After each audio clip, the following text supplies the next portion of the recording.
如果你之前没有使用过 Mac 的话，可能你之前使用的是 Windows，第一次使用 Mac 的话，可能会有很多不适应的地方。这个视频呢，主要和大家讲解一下第一次使用 Mac 一些的基本使用操作和一些应该知道的一些关于这个 Mac 系统的一些特性。首先我来介绍一下，就是说，Mac 整个系列的电脑，不管是笔记本还是它的台式机，就是适用的使用人群是哪些人群？第一个非常推荐的就是教育相关的人群啊，像学生、老师、做科研的，其实还包括媒体工作者，如果是做视频或者做音乐的，这都是非常适合的。因为这个系统非常干净、安全、稳定，它也没有杀毒软件的问题，就是说还是非常好、非常方便使用的。另外只要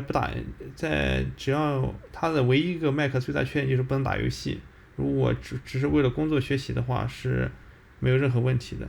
如果你是做一些3D 渲染，或者是你的游戏开发，你的行业里面就是说确定有一些软件在 Mac 上是没有的话，就可能就是说需要去使用其他的操作系统，Mac 可能就不是特别适合。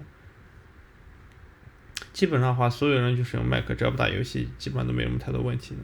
然后 Mac 的优点是，首先现在基本上买到最便宜的电脑也是 MacBook Air，它基本上 M 系列的芯片的话都会就是非常省电啊，就长续航，对吧？基本上充一次电出门在外6、7个小时、7、8个小时甚至10个小时都是可以的。Windows 的电脑基本上是很难完成这样的目标的。第二呢，就是它非常的安全，几乎没有病毒啊，然后也没有所谓的杀毒软件这个概念，所以说用起来会比较舒心一些。然后现在也是苹果现在这个新的芯片出来之后呢，即使是苹果自家的芯片最低端最低一代的 M1芯片，它依然是性能是非常好的，比绝大多数的Windows 电脑的市面上能见到的芯片能效要高，而且就是说性能也是非常不错的。然后使用起来体感就是会非常流畅，而且电脑不会发烫。如果你使用的 MacBook Air 的话，电脑上也没有风扇，也会非常的安静。相对来说，即使Mac 的话，就是像苹果公司的电脑的话，基本上屏幕在市面上都是非常好的。即使买的 MacBook Air，它基本上可能是笔记本中屏幕最差的了，它依然比市面上绝大多数的笔记本屏幕要好。如果是 MacBook Pro 的话，那它的屏幕就是市面上最好的，没有之一。然后另外就是这个 Mac，就是发现很多人使用 Mac 的人，他基本上可以不使用鼠标，原因就是说 Mac 基本上是拥有最好的触摸板，就大家可能在 Windows 上也会有个小区域可以用来移动当鼠标使用，可能会非常的不灵敏，但在 Mac 上这都不是问题。一般现在 Mac 上都会有巨大的触摸板，而且灵敏度非常高。唯一的一个缺点可能就是比较贵吧，可能最低端的较为优惠也得6300人民币吧。然后如果不打折的话，可能都有7000左右。这是 Mac 最便宜的电脑，贵的话你可能就起步可能就1、2万、2万多、3万多，就可能会比较贵一点。但是基本上还是物有所值了，一分价钱一分货嘛。然后使用介绍的话，首先我会介绍它的 Docker，这个 Docker 基本上就是下面这一栏，就是电脑最下面这一栏显示电脑我们这些哪些软件正在使用，包括我们也把最常用的软件放在下面框子里面。比如说之前我举个例子，就说比如说这个浏览器，对吧？浏览器，如果你第一次打开它不在这里定住在这里的话，你可以在那选择右键，对吧？然后在这里选择在程序屋中保留，这个程序屋就是 Docker 的意思，对吧？你在保留的话，即使你把它右键退出关闭之后呢，它的软件这下面的小点点会消失，但这个 app 呢，这个软件呢，它依然会保留在这个程序屋上。对，有点卡住了啊。对，你看下面没有点点了，说明这个软件是没有打开的，但是它会在这里保留。如果在这里我把它给程序屋中移除呢，它可能就消失了。然后呢，另外就是菜单栏，就是现在我使用的是 Notion 这个软件，对吧？你是使用 Notion 软件上的菜单栏，就可能它不像 Windows 一样在这个软件里面，而在上面一点，对吧？这里可以找到这个跟这个软件相关的这些东西在哪里。对，然后就是菜单栏，然后工具栏其实在 Windows 上是在右下角，在 Mac 就是就是右上角。这一般都通用性的设置，基本上你的电池呀、蓝牙呀、无线呀，包括你的一些这个设备状态，在这里都是可以在这里找到，包括屏幕器亮度，包括这边还有你的通知，都点击一下就可以在这里直接查看。关于系统设置的话，就基本上就点左上角这个小苹果，点一下关于本机。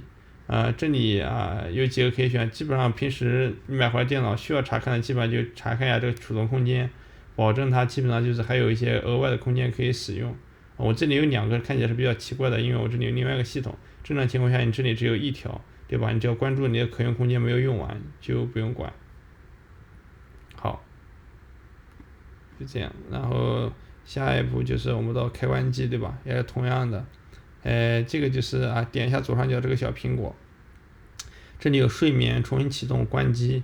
Mac 电脑有一个比较特殊的地方是 Mac 基本上是不需要关机的。这个睡眠呢，跟你直接把盖子给合上是没有任何区别的。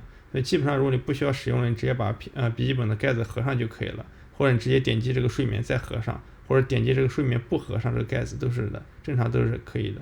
重新启动就直接重新启动机器。关机的话就是正常的关机。锁定屏幕的话就是没有关机，但是可能退出去再进去之后需要输入密码。所以说基本上这就是这开关机的一些操作。关于触摸板作为 Mac 非常核心的这个一个操作部件的话，就是大家需要认真去学习一下。在哪里去学习呢？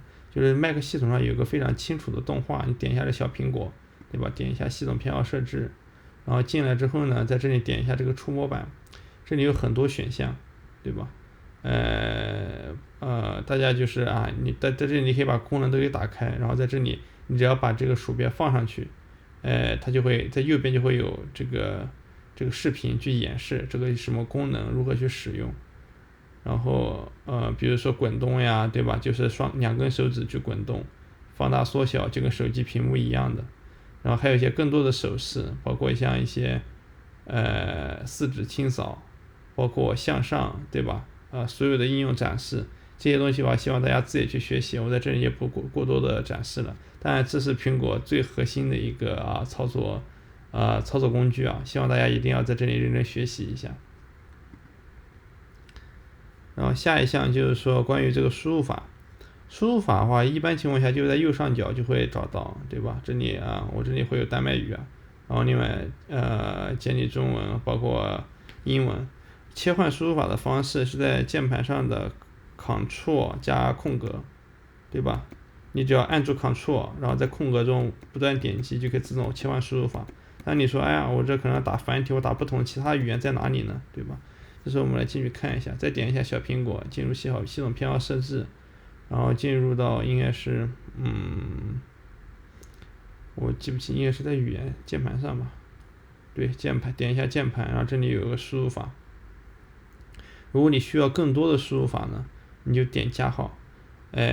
苹果呢是基本上拥有全世界所有的语言的这个输入法，原生的输入法，你不需要安装任何的工具，然后它键盘都是直接支持的。如果它键位有一些变化呢，对吧？你可能就直接在这里去查看就可以了。这是苹果非常巨大的一个优势。如果你需要一个，比如说需要一个意大利语，你点一个添加。然后呢，你这样子你选这样子的话，你在右上角，包括你这个 Ctrl 加 Command， Ctrl 加空格就可以直接去选择去切换了，对吧？这是添加输入法的这么一个步骤。然后下一项是什么？下一项是 Apple 账号。Apple 账号作为非常重要的一个关于这个电脑的设置我就简单介绍一下，就是你点一下这个。就是你记住，你第一次使用电脑的时候会让你登录你的 Apple ID， 你基本上登录完之后在这里就会看到。这里也不多介绍了吧，就是基本上就是你就是登录你的账号，保证这个电脑是你唯一去使用的就好。然后开机密码和指纹的话，还要点一下小苹果，进入系统偏好设置。你看，基本上现在苹果全系的电脑上都有带指纹解锁的，对吧？然后如果你有你可以点一下这个加号，然后这里就录指纹，然后你在你的电脑右上角开机那个地方录进去就可以了。然后如果指纹失效的话，你就直接输入你的这个开机密码就可以了。这个密码非常重要，指纹的话只是辅助，最重要的还要记住开机密码。开机密码的设置应该是在安全与隐私，然后点一下通用。你看这个你就是设置开机密码，如果你没有的话，你可以在这里自己手动去设置一下。我这里已经锁住了，如果这时候不能点击不了的话，你可以点一下左下角的小锁，然后解锁完之后你再去就可以设置这个密码了。我这里就不演示了。然后下一个是WiFi 和 WiFi， 对吧 ？WiFi 一般情况下在这里就会看到，就是说点右上角这个小广播一样的天线，然后点击选择你的 WiFi， 然后输入你的密码就可以了。如果你要想找的更详细的位置，就在这里点进去设置里面，这里点个网络，这里也是同样的能够看到无线网络。然后在这里可以选择你需要的网络，然后输入开机密码，输入这个无线网络密码。然后下一个就是蓝牙，蓝牙的话一般在右上角，但默认它不是开启的。默认的话你要去这个设置，去系统选择偏好里面，然后找到这个蓝牙。如果你有新的设备的话，在这里点击链接，你就可以连上了。这里需要解释的就是说你可能是买了一台新的蓝牙鼠标或蓝牙键盘，你把这个鼠标或键盘打开之后呢，在这里点击链接就可以了，只要在那设置过一次就会一直在。然后你可以把这个小勾勾给打上，这样的话在右上角就会显示这个蓝牙设备，需要连接的时候你找不到的话，你可以在这里点击去连接。然后另外就是浏览器，Mac 是会自带的一个叫 Safari 的浏览器，这时候我们可以点一下这 Command 加空格，对吧 ？SIF， 对，可以搜索 Safari， 找到 Safari 之后呢，然后右键可以把它保存在这个拓展程序屋。这时候呢，我们可以看到就是打开之后我们就正常去使用一个浏览器了。Safari 的特性是比较快，然后但是它可能有一些兼容性会有一些问题。如果你需要安装谷歌的话，你直接去安装就可以了。然后最后一项就是软件的安装。软件的安装的话，苹果是有一个软件商城的，按一下 Command 加空格，然后你会进入到这个搜索框，然后点搜索 App Store， 你看就长这样子，跟手机上那个商城是一样的。那这里呢可以找到我们各式各样的软件，比如这是我要找一个 WeChat， 对吧？这时候如果需要的话，你就点击安装，就可以了。然后另外一种方式呢，其实就是通过就是如果你下载了一个安装包，苹果的安装包它的一般是长这个样子，这里是一个谷歌浏览器的。这时候我们只要双击它，然后把这个谷歌浏览器拖入到这个下面这个文件夹上，然后选择复制或者替代，然后就是把这个软件安装好了。安装好之后的软件呢，就会在这个应用程序里面，对吧？这就我们在这里搜索一下 CHROME， 就会找到安装好的软件在这里，对吧？然后 Mac 的生态里面是基本上所有软件都有的，非常的丰富啊。只要大家不断的去探索的话，基本上可以找到所有你需要的功能。然后再看一下还有什么需要讲的。这个就是 Mac 的基本的一些使用方法。如果大家有什么疑问的话呢，可以在下面留言。然后希望大家关注、点赞、评论、点亮小铃铛，谢谢大家。